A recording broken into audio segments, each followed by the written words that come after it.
We're going to do another correction here for your Monday corrections. Let me roll the wheel. Yeah, we have a correction. We've had a couple of corrections. I don't want to do these all at once, but last week I made a statement that I didn't correct. We're issuing corrections here on Before Coffee, not like them clickbait. You know, they get something wrong, you never hear about it. But we correct ourselves. So last week I said that North Carolina Representative Nancy Mace is a psychotic's idea of a good time. I stand corrected. I always apologize for my mistakes. She's actually from South Carolina. So, there's my correction. One of them today. And we're going to Okay, let me roll the segue wheel first. Hold your horses. Right. That's all right, I'm scrolling.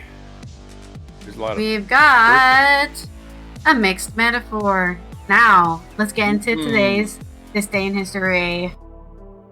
All right, now, in 1791, this day in history, what can be known as the St. Clair defeat. Let's read about that.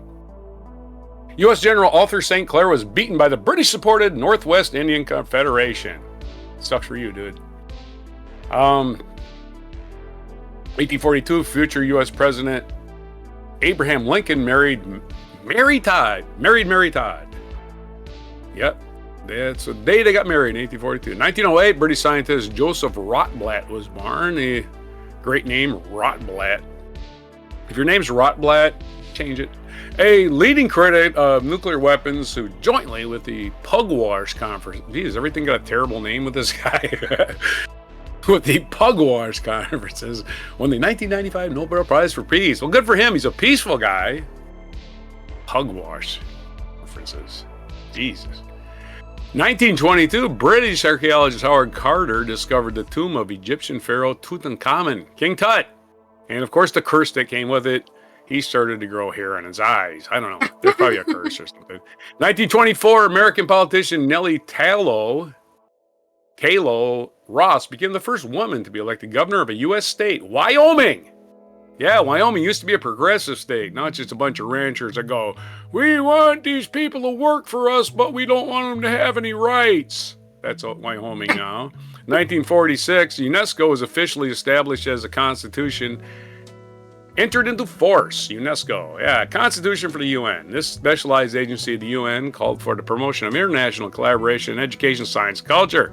Kind of is working. I mean, we do have International Space Station. We have cooperation in Antarctica. There's really, again, there's more unites us than divides us. It's all these rich oligarchs that want us all divided and fighting each other because they're going to the bank every day. They're going to the bank every day going, yeah, I'm special.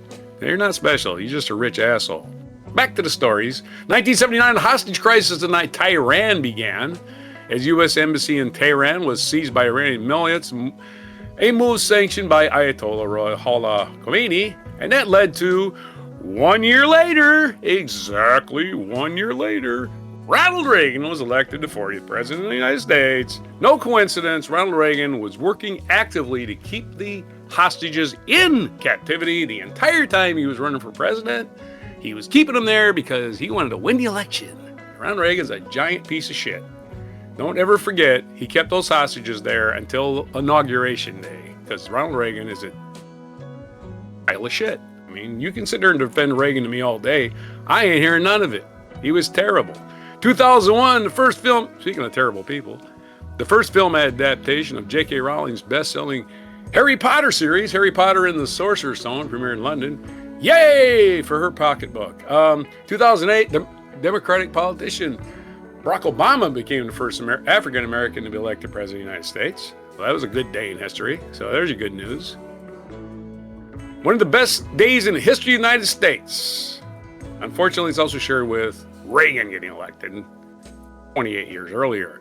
Another shitty thing that happened in this day, 1995, Yitzhak Rabin was assassinated. Israeli Prime Minister Yitzhak Rabin, co-recipient of Shimon Peres and Yasser Arafat of the Nobel Prize in 1994, was assassinated this day in 1995 by Benjamin Netanyahu.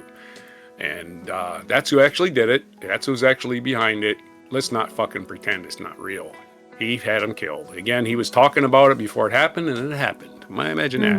Very suspicious. Yeah. And all his cronies. The people are in the Israeli government were behind it. Not necessarily just not Netanyahu, but he don't care. One of his enemies was gone, and somebody that wanted peace, which Netanyahu does not want peace. He never wants peace. He wants control. Control is different than peace. Our other birthday today is Matthew McConaughey. Our feature is Matthew McConaughey turning 56 today, born on November 4th, 1969. Happy birthday. Born in Uvalde, where I've been a bunch of times. I actually got a bee sting on my lip in Uvalde. Yeah. Right here, I think it was. What were you doing there? Work. I was working. Oh, okay. I was working. We're putting in a new comm room for the Border Patrol air station there. And Uvalde's known for its honey, right? It's very famous honey. It's the honey center of Texas, right? So there's bees everywhere.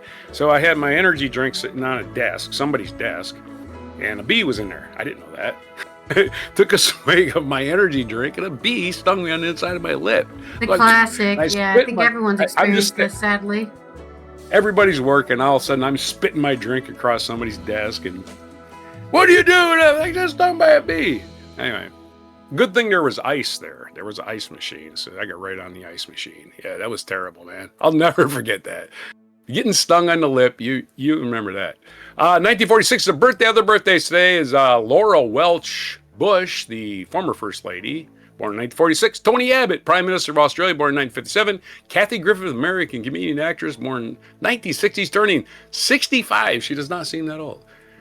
Matthew McConaughey, already covered. Sean Puffy Combs, as we catalog all criminals' birthdays on Britannica. Sean Combs, American rapper, record producer, clothing designer, and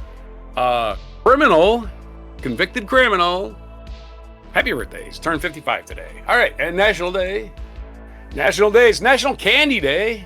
National Candy Day. And yeah, candy. People like candy. I want candy. And it's National Chicken Lady Day. So there's only two things today, and one of them is for one specific person who is called the Chicken Lady. So we might as well read her biography or whatever they got drummed up here. For 12 years, National Chicken Lady Day annually honors Dr. Marthenia Pina Dupree. For 12 years, Dr. Dupree worked for the second largest chicken restaurant in the world. And what's the name of that chicken restaurant?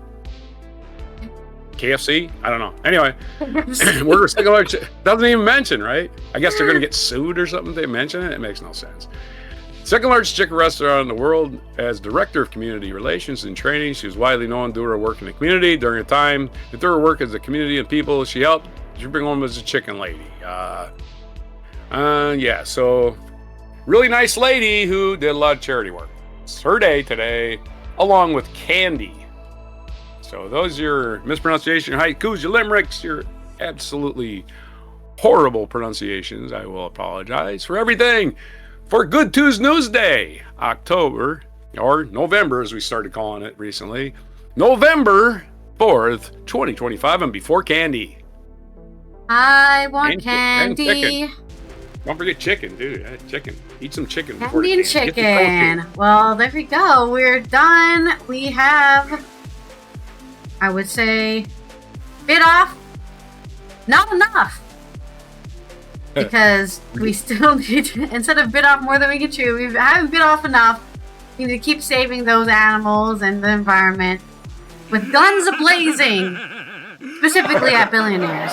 You can take that how you want. There's your mixed metaphor. I'm just pulling out all the sound effects. There you go. Many sound effects you missed today. We got it covered. Okay, yeah, let's look up if there's any international observances. There are not. So don't observe anything today. Just continue observing that comet, right? From, I think, still visible, the Atlas comet. You can see it with your telescope in the mornings, in the early dawn hours.